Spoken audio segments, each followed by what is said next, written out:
Good morning, everyone. Today I'm going to talk to you about St. Vitus's Cathedral. The Cathedral of Basile de Place, commonly known as St. Vitus's Cathedral, is a Christian church in Red Square in Moscow. The cathedral was built between 1553 and 1560 to commemorate Ivan the Terrible's 1552 victory over the Tartans. It is composed of a central tower surrounded by eight small churches, each with a dome. All nine towers are raised on a podium. Each of the domes differs from the others. They are still bright with a variety of colors. Originally, the structure was white, and the colors were added a century after the church has been completed. Also, it was the city's tallest building until the completion of the Ivan the Great Bell Tower in 106 uh, pardon 1600. This building now is a museum. It's especially known as the Cathedral of the Intersection of the Most Holy Theoctos of the Mount. Mm, Four of the natural altars of the temple were named in honor of the religious festivals that coincided with the main events of the campaign against Kazan. There is also another baptized in another in the Trinity, as some maintain, during the Middle Age of the Church of the Trinity was erected here. After the fire of 1595, it was crowned with refined domes that were painted in different colors in the 19th century.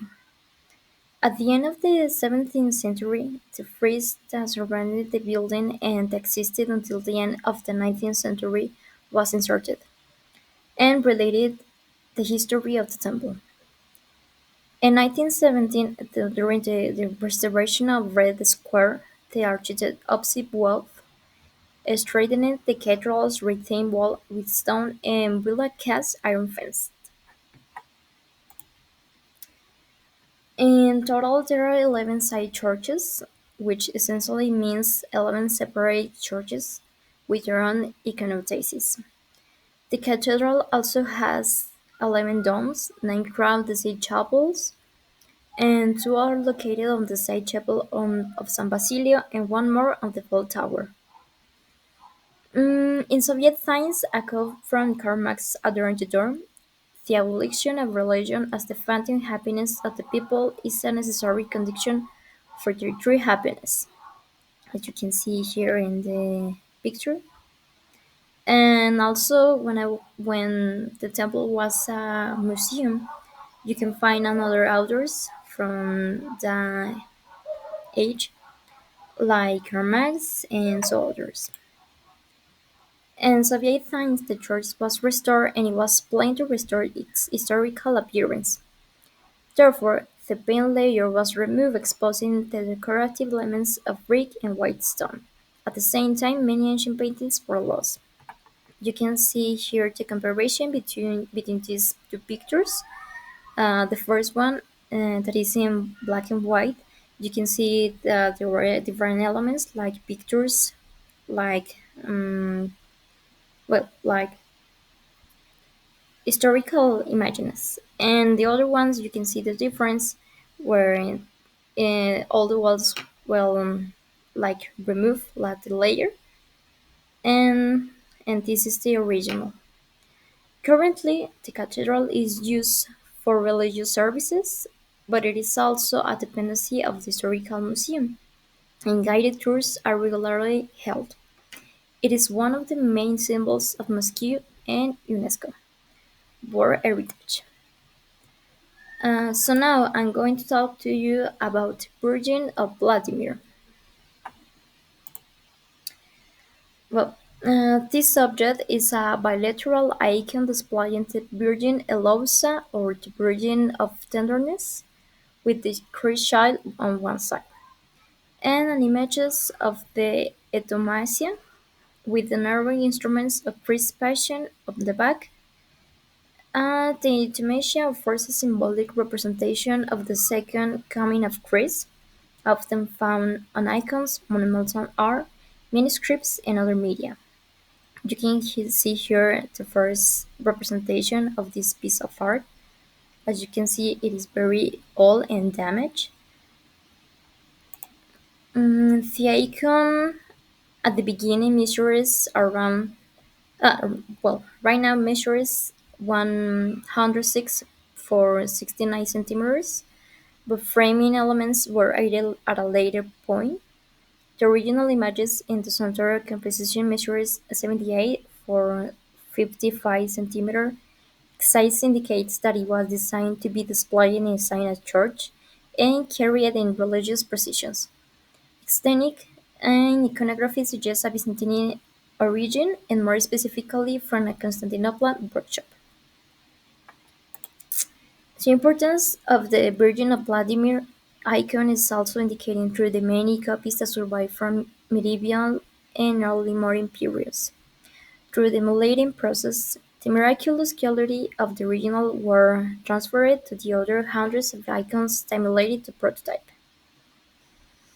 The veneration of the icon was thus widespread through its many copies in different media.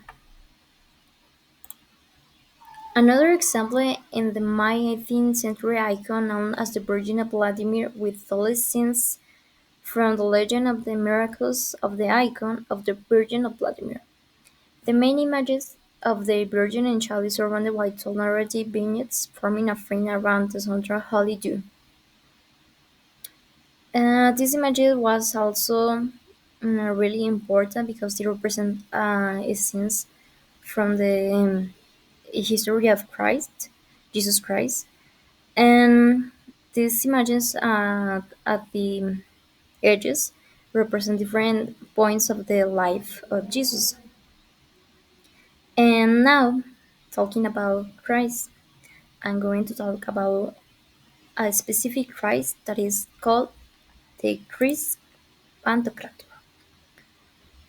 Well, this Christ for hundreds of years, the walls wall painting of the small medieval churches of the Pyrenees were ignored and scorned as works.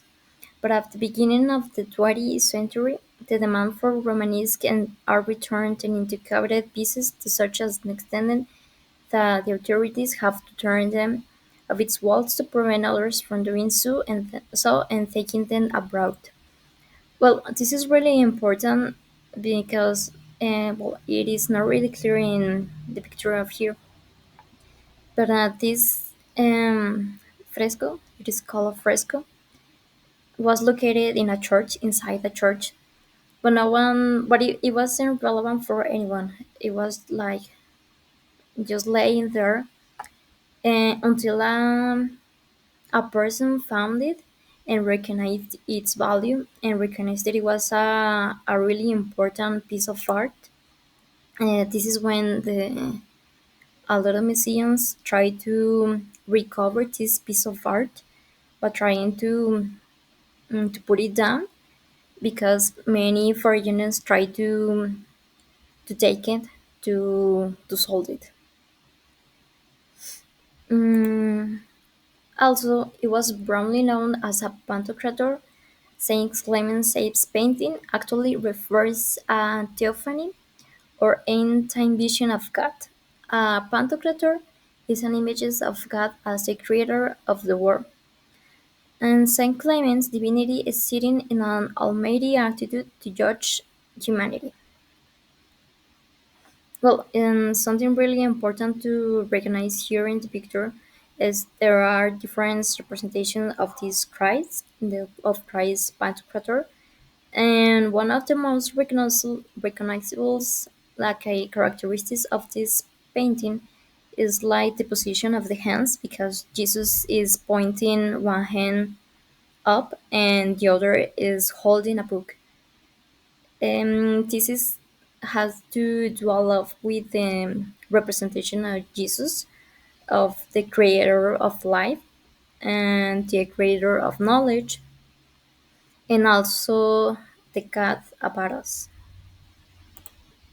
And finally, as you can see here, the oval or mandorla that surrounds Christ symbolizes the doors of heaven opening as the apocalypse narrated.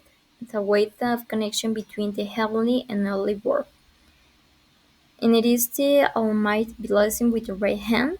As I was mentioning before, one hand of Christ is pointing up, and the other one is pointing down. Mm, the way of connection between the heavenly and earthly world, and it is the mainly blessing with the right hand. This form has also related to family genital, where everything comes from. Well, and as you can see here in this picture, because it is more clear, Jesus is like in a novel. He's in the middle of it, and is surrounded by angels and also by other people, and by texts in Greek.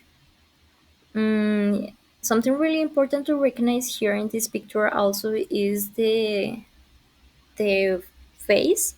It is like not properly a human face, because Jesus was not recognized as a human. He was like a divinity, so he didn't have anything to do with us. So he was represented like with these large faces and with really large extremities. Also, really important in to recognize is the colors. They were really strong, and you can see these really bright colors like the red or the blue.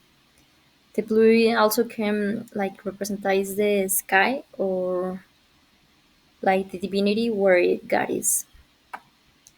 So this is all for today. I hope you enjoyed this video. And here are the references for all the information that I use for. So yes, thank you.